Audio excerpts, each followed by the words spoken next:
Monsieur le Président, Monsieur le Ministre, Mesdames les rapporteurs, mes chers collègues, débattre de la mission relative aux engagements financiers de l'État, c'est d'abord débattre effectivement de la charge de la dette. Monsieur Dufrègne, vous avez raison.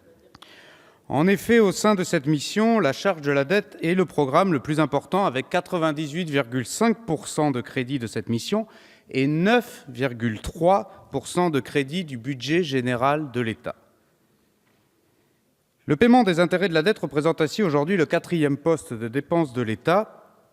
Et si nous ne rétablissons pas notre budget, si nous ne réduisons pas notre dette publique, c'est alors notre capacité à faire des choix politiques qui s'en verra contrainte.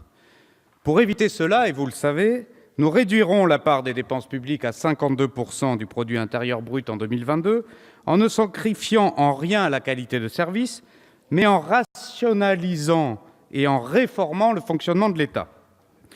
Ne pas réduire nos dépenses courantes et notre dette serait alors irresponsable pour les générations à venir.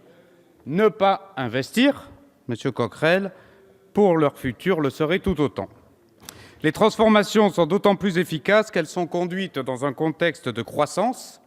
Elles sont d'autant plus porteuses qu'elles s'accompagnent d'investissements humains et institutionnels. Or, si nous héritons d'une charge de la dette de l'État historiquement élevée, la France bénéficie également de conditions exceptionnellement favorables pour investir, avec des taux d'intérêt historiquement bas. J'y viens. Le contexte de taux bas est cependant précaire. Et nous saluons l'anticipation du gouvernement d'une hausse de la charge de la dette à partir de 2019. Cela rend d'autant plus urgente la réduction de cette dette publique que nous engageons. Débattre des engagements financiers de l'État et de ses participations financières, c'est donc débattre de la capacité de l'État à agir utilement et efficacement pour notre économie.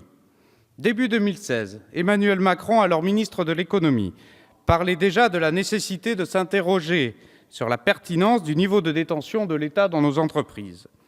Cette nécessité présente dans le programme présidentiel a trouvé une réponse début juillet quand vous-même, Monsieur le Ministre, vous avez annoncé devant le Sénat la cession de participation de l'État dans un certain nombre d'entreprises publiques à partir du mois de septembre.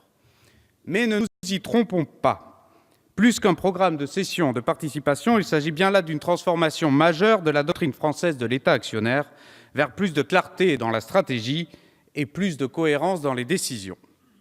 Ces décisions permettront, comme annoncé dans le programme présidentiel, d'abonder un fonds pour atteindre 10 milliards d'euros, dont les intérêts seront fléchés vers l'innovation.